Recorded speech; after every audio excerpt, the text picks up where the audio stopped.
Hi, I'm Dr. Colm Foster, Senior Associate with Dynamic Results and co-author with my colleague Henry Evans of our book Step Up, Leading 6 Moments That Matter.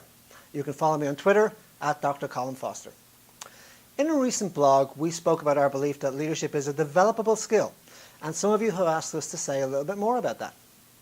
Based on our work with many senior executives, we believe that real leadership is a set of behaviors or competencies that are demonstrated at a high level of skill. The specific competencies required in today's organizations are changing all of the time. And in fact, in Henry's upcoming book, The Leadership Edge, which he has co-authored with our Dynamic Results colleague, Dr. Michael McElhenney, they identified the key leadership competencies for 21st century leaders. Once you have identified those competencies, you want to work on the key to improving in these areas, which is to purposefully learn from experience. Behavioral skill is learned in a part of the brain called the limbic system, and this learns best through repeated practice. There are 4 components to effective learning from repeated practice. Firstly, experimentation. You have to actually try new behaviors. Holding the intention to change is not enough. Feedback. Get good quality feedback on your performance, ideally from a trusted coach. Thirdly, reflection. Deeply consider what happened when you tried out the new behavior. And last, fourthly, making sense. Understand what worked and why, equally, what didn't work and why, and use this to set up the next experiment, and so on in a virtuous circle.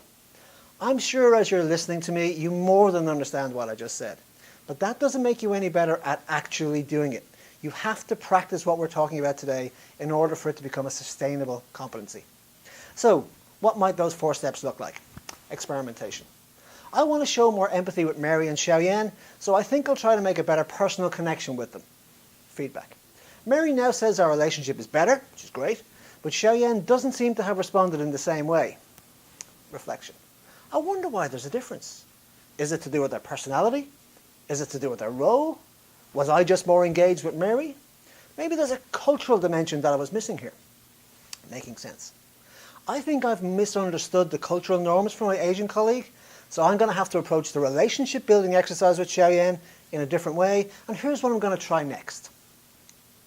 Our clients have reported great results when they adopt this approach, and we're confident that you will too.